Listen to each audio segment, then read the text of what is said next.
Alors, dans cette vidéo, nous allons voir de quelle façon nos émotions sont liées à notre énergie. Alors d'abord, à un niveau métabolique, il faut savoir que pour chaque émotion, pour chaque expérience vécue, il y a une substance chimique qui est créée par notre corps. Cette substance, c'est un neuropeptide. Et en fait, les neuropeptides sont l'équivalent chimique de nos émotions. Donc il y a des neuropeptides pour, associés à la colère, à la souffrance, et des neuropeptides, associés, par exemple, à la joie, au plaisir, au bonheur. Donc on a tout un spectre, d'émotions, hein, auxquels sont associés, des neuropeptides, particuliers. Donc au fur et à mesure que nous ressentons, hein, et que nous vivons, des expériences et donc des émotions, eh bien, il y a comme un feu d'artifice, chimique à l'intérieur de notre organisme et chaque substance envoie un message bien particulier. Il y a des vecteurs d'assimilation, de métabolisation, hein, des neuropeptides à travers, par exemple, la transpiration, le souffle, les larmes. Donc toutes ces manifestations, corporelles, que nous pouvons ressentir et qui sont liées à certaines catégories à nos émotions et aux catégories d'émotions que nous traversons tous. Donc il y a effectivement, les la chimie qui est, liée aux émotions et puis il y a aussi, la partie véritablement, électromagnétique.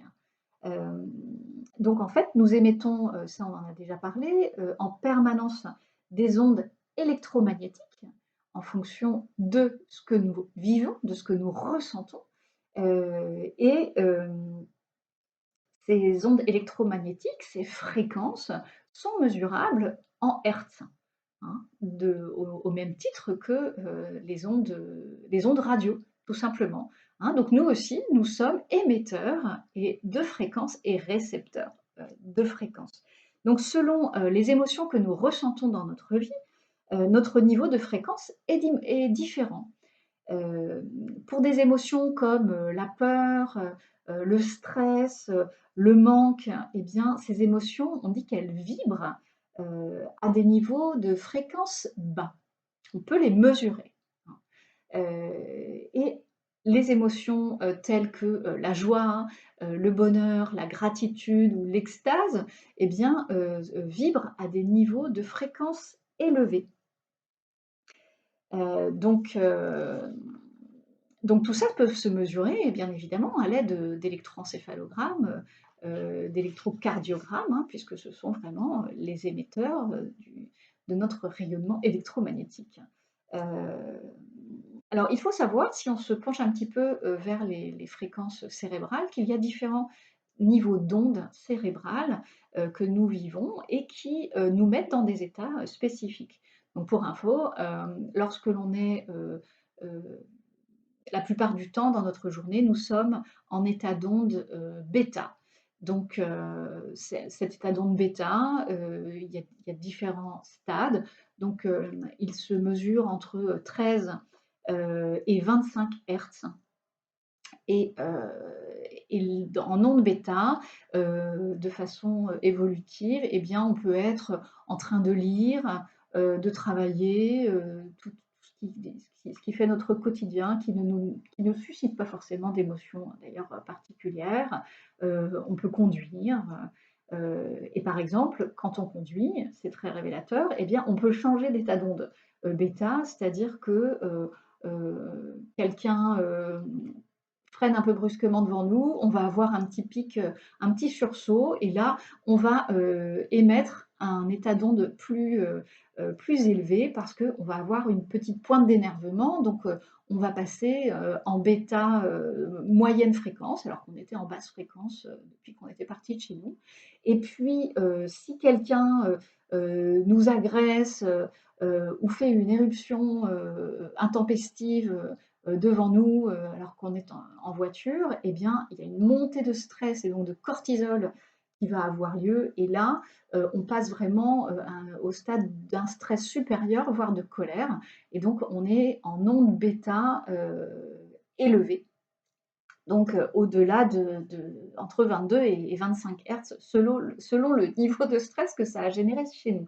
Donc, nos fréquences et la chimie, de notre organisme, eh bien, sont véritablement liées et envoient des indications, dans tous les sens, par rapport à ce que nous sommes en train de ressentir, et d'expérimenter. Donc il y a cet état d'onde bêta, hein, qui est vraiment celui qui nous tient un petit peu toute la journée et puis, en dessous, il y a ce qu'on appelle les ondes, alpha.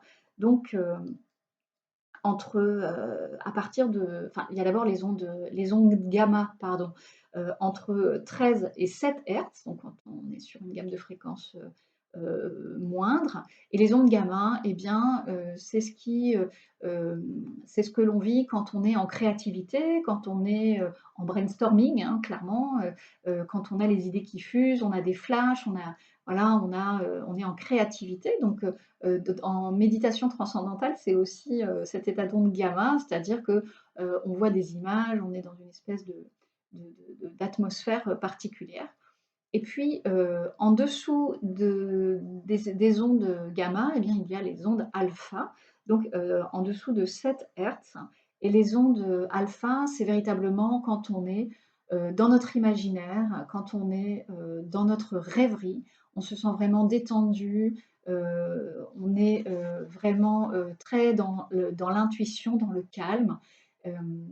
Et on dit qu'en alpha, on est davantage tourné vers notre monde intérieur, alors qu'en onde bêta, bah, vous l'avez compris, on est beaucoup plus soumis et attentif à notre monde extérieur. Et ça, c'est une clé concernant notre énergie, hein. Donc, c'est ce qui fait la différence entre le fait qu'on soit tourné vers notre énergie intérieure ou tourné vers toutes les énergies qui sont présentes à l'extérieur.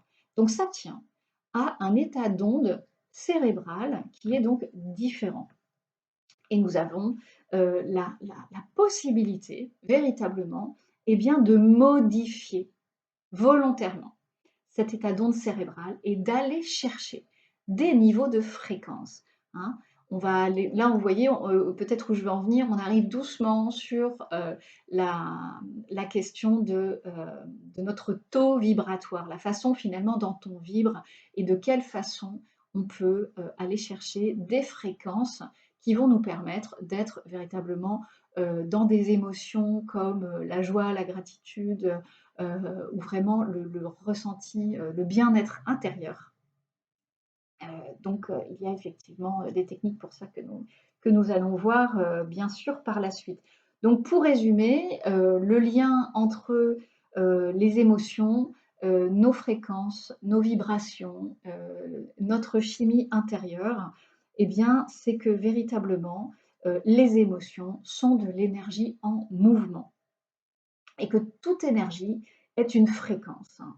Et toute fréquence véhicule des informations. Donc la boucle est bouclée, hein. Ça, c'est véritablement le lien assez grossier que je peux vous proposer aujourd'hui, mais pour expliquer voilà, rapidement comment tout cela fonctionne. Donc on se rend compte finalement que eh bien, notre chimie intérieure nos ressentis, eh bien, ont un impact véritablement, nos émotions ont un impact sur la nature de notre énergie intérieure. Voilà pour cette partie un petit peu technique.